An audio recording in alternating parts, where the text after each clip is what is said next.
Hi, good afternoon. My name is Brian Masse, NDP candidate for Windsor West and Member of Parliament since 2002. And for those that don't know, I was also a city councillor back in 1997, re-elected in the year 2000, and today we're here to talk about the Windsor platform. And I'm excited about this opportunity.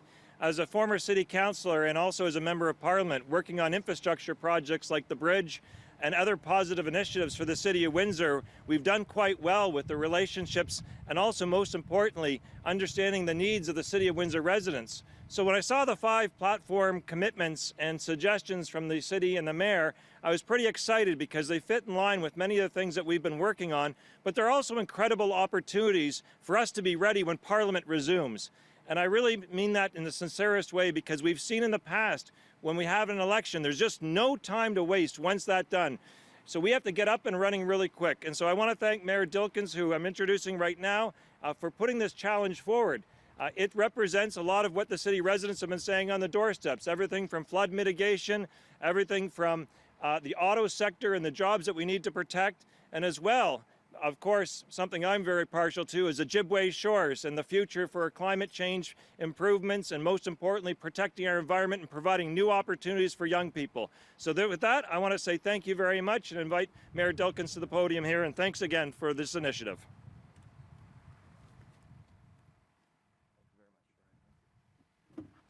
Well, thank you very much, Brian. Good afternoon, everyone. It's really exciting to be here and to have an opportunity to speak about an issue that is really important to me as mayor of the city, but I think an issue that is also very important to the residents of the city. And I must say, as mayor of the city, I have to admit I was a bit hesitant to accept the invitation to participate in this particular press conference, because residents know that I have a history of working with whoever is elected.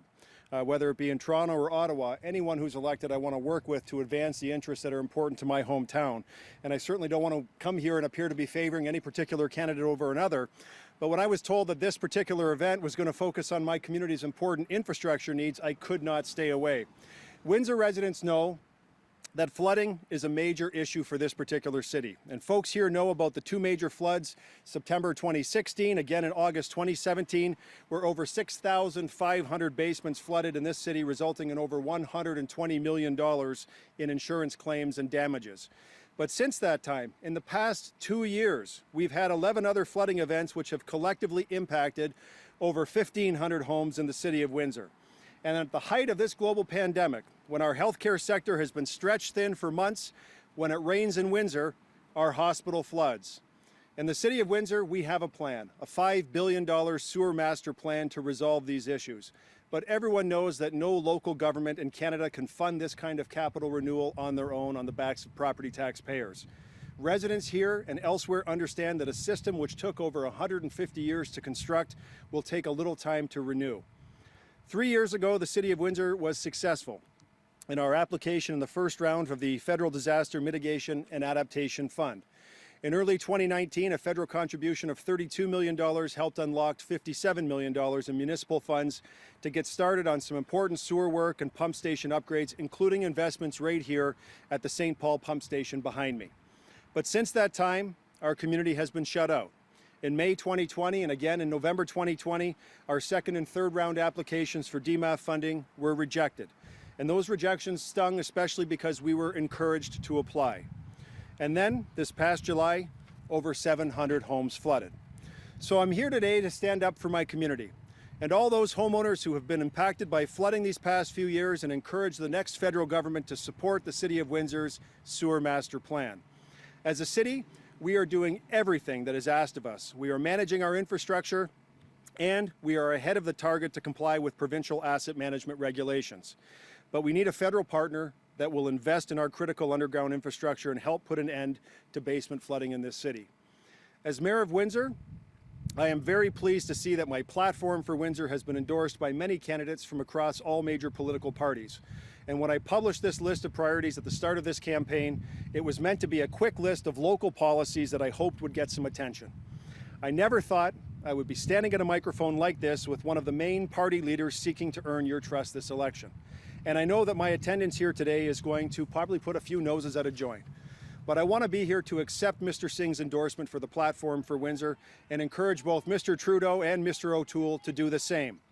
Because I know that the next time a major storm rolls through this region, there are folks just like me across this city of Windsor who sit on pins and needles waiting and worrying about their homes flooding. So I'm here on behalf of all of those tens of thousands of Windsor residents who have ever had to clean out a damp or destroyed basement and throw away those treasured family possessions. I'm here on your behalf today to thank Mr. Singh for accepting and endorsing the platform for Windsor. And now I'll turn the microphone over to Cheryl Hardcastle.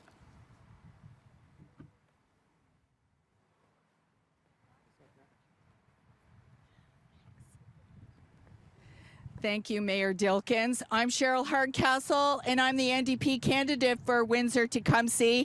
And I was the MP and was privileged to be here to make that round one announcement of $32 million in 2019.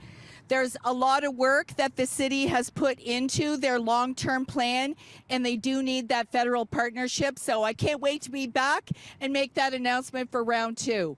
It's very important that we look at all of our partnerships for infrastructure improvement as meaningful and cohesive. We can't work in silos.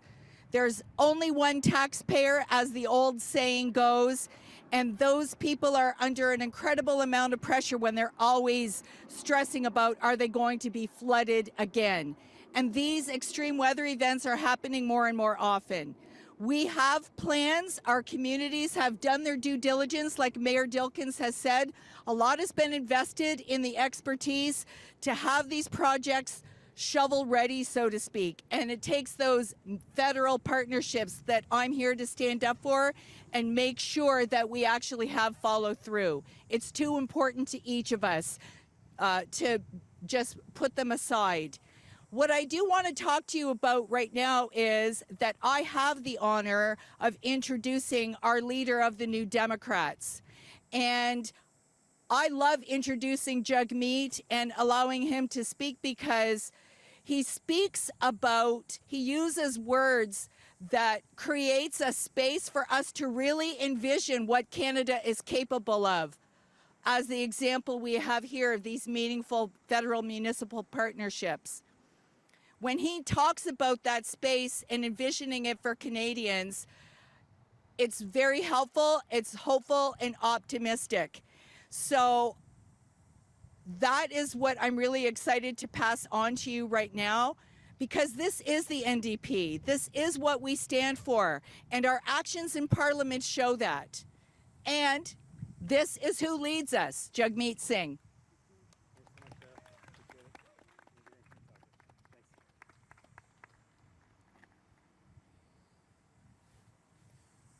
I want to start off by thanking Mayor Dilkens. I also want to acknowledge that we're gathered on the traditional fire treaty territories of the Ojibwa, Ottawa, and the Potawatomi. It's incredibly important that I just want to wholeheartedly endorse the plan for Windsor. These are the type of infrastructure investments we want to make.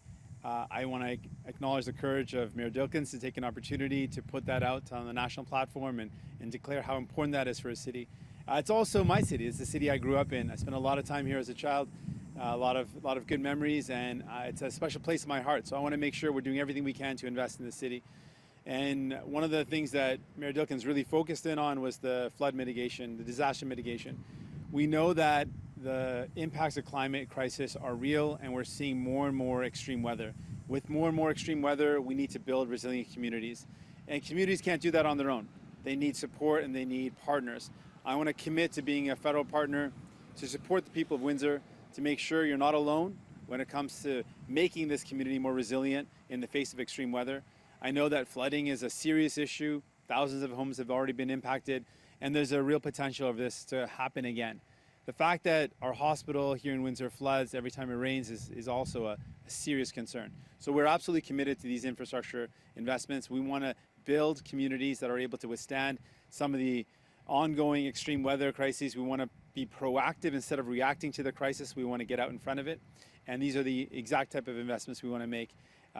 Brian talked about the Ojibwe Shores, and that's another project that I think is an incredible one that speaks to the importance of protecting our climate, the biodiversity in that You know, when we think in a small little piece of land, there's an incredible amount of biodiversity, some of which can only be found here, and it's extremely important for us to protect it. So I'm wholeheartedly endorsing the Windsor Plan, and look forward to being a partner with the Mayor in delivering the support that the people of Windsor need so that they can be ready for a brighter future. So I'm really honored to be here. I want to thank Cheryl Hardcastle for the introduction, thank Brian Masse, and also Tracy Ramsey, our candidate from Essex, for being here today. Thanks so much, and with that, I'm prepared to take any questions you might have.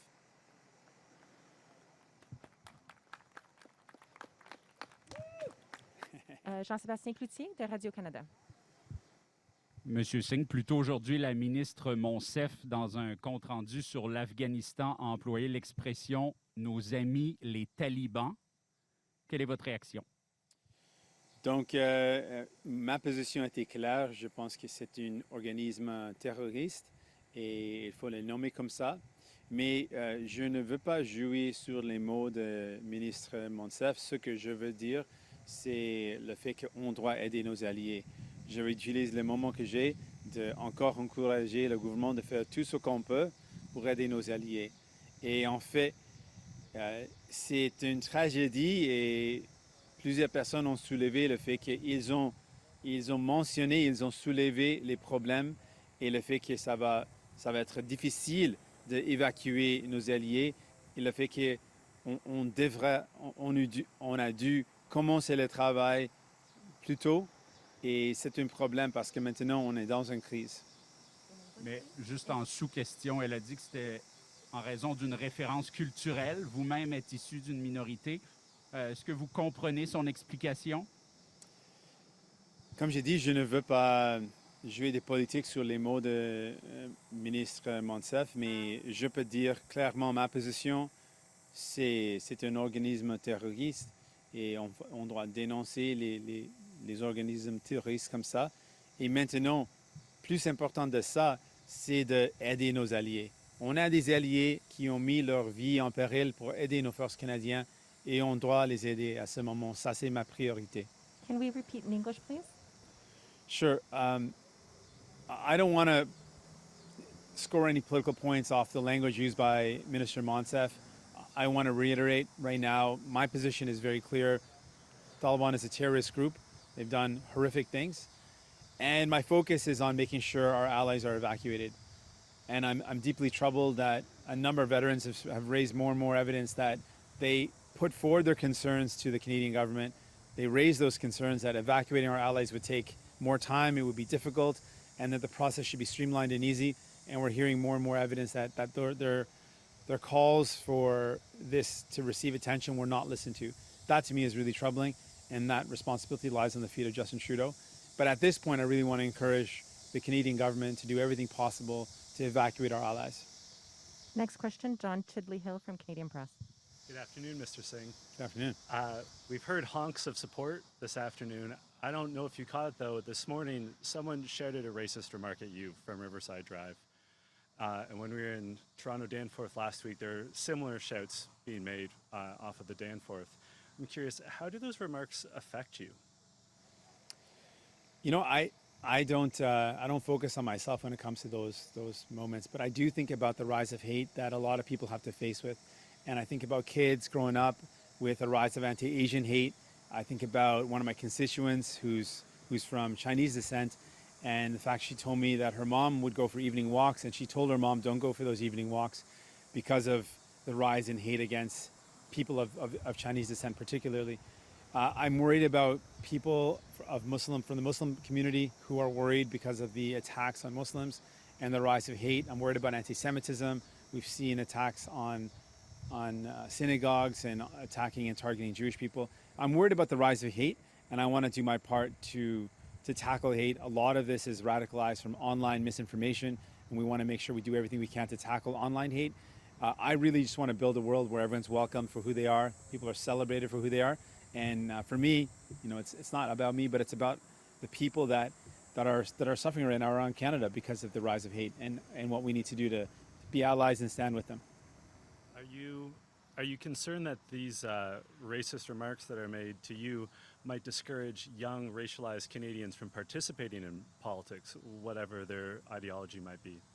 Certainly, I think that the climate of hate makes people not feel like they belong. And when that occurs, not just getting involved in politics, but I've met with young Muslim women who are afraid to walk down the street with their hijab.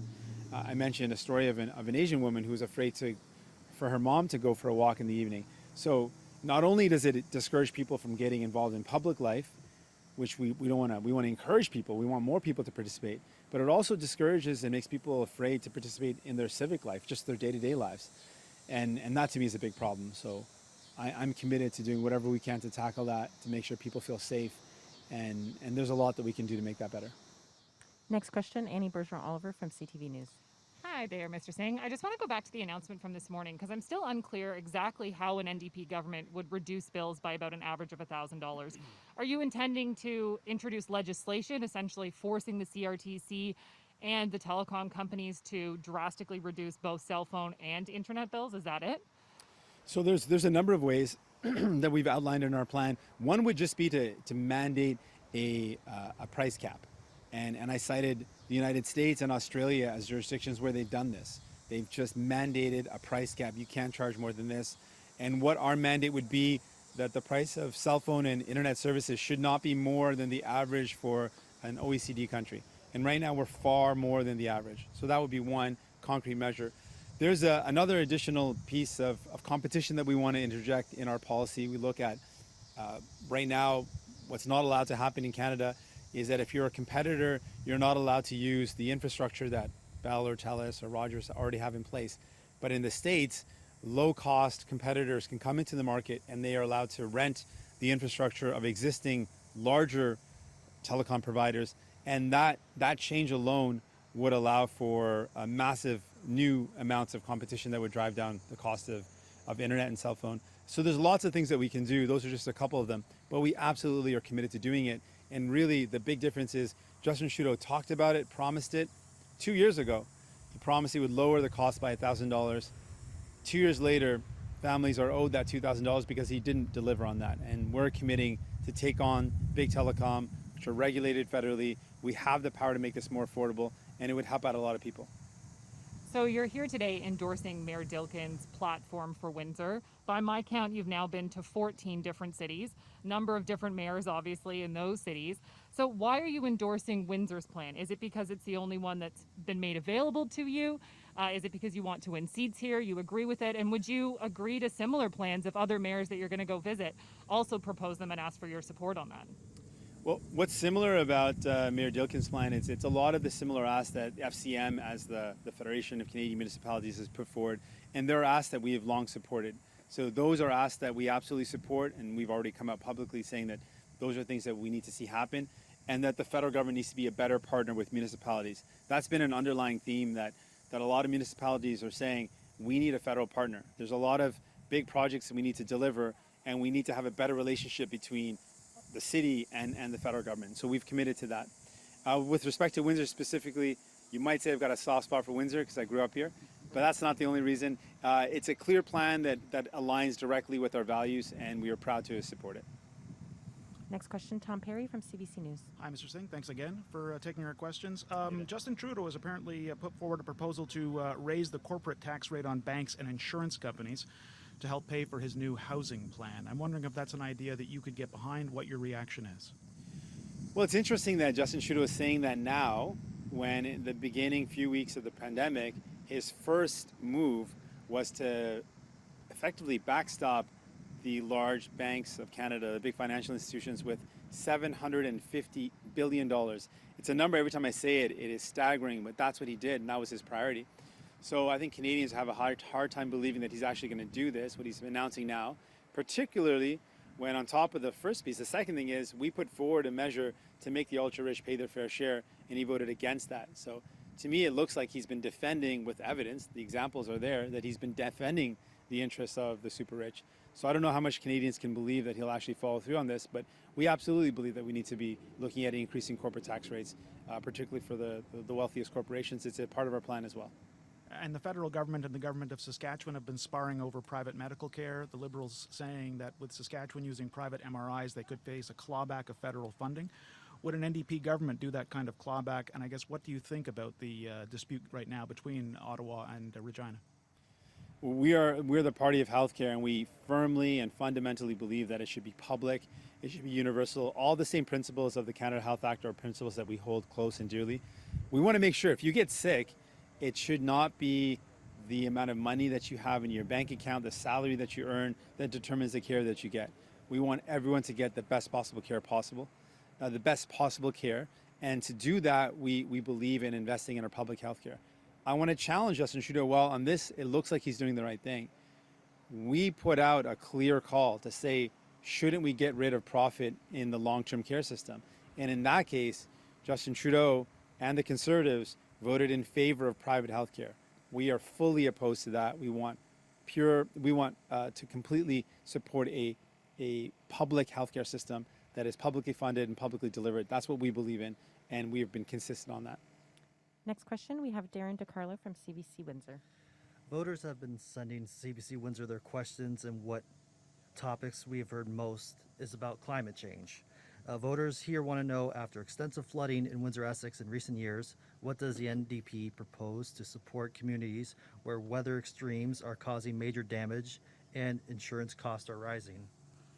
Well, first off, I really understand that worry, and part of the reason why we're here is to support the proactive initiatives in making sure Windsor is protected against this now more and more common extreme weather. So we absolutely understand how this is something families are worried about. I think Mayor Dilken really laid it out well when he described when people have their basements flooded or their homes flooded, often they lose really cherished heirlooms and things that the family really cares about. They often have massive damage that makes them might have to leave their home for a bit. It's very disruptive, and it is very difficult to deal with, and it's becoming too common. So our commitment is we need to invest in that. But in terms of the overall climate crisis, it's something that I'm sad to say, but Canada under Justin Trudeau has the worst record of any G7 nation. While he's been Prime Minister, the rates of emission or pollution have gone up. He's the only leader that has overseen an increase in pollution rather than a decrease. So we are committed to fighting this climate crisis. Two big things: take on the big polluters, and secondly, create good jobs that help us reduce emissions. Would an NDP government support electric vehicles in Canada? By when, and what support is there for taxpayers to make the shift? Absolutely. Not only do we want to see the electrification of transportation, whether it's public transit or vehicles, we want to see those cars built right here in Canada, particularly in Windsor, given the history of automotive manufacturing in Windsor. But we absolutely want to see a support of that project. In fact, when the Liberals put forward an incentive to encourage the purchase of electric vehicles, the only vehicle that was produced in Canada was exempt, was not included. And so we fought hard to make sure that was included. The Chrysler Pacifica was then included. And so we want to encourage initiatives and incentives to purchase electric vehicles, but we also want to see that tied into producing them here in Canada. That should be a part of our plan. That concludes our press conference. Thank you, Masse. Thank you, Masse.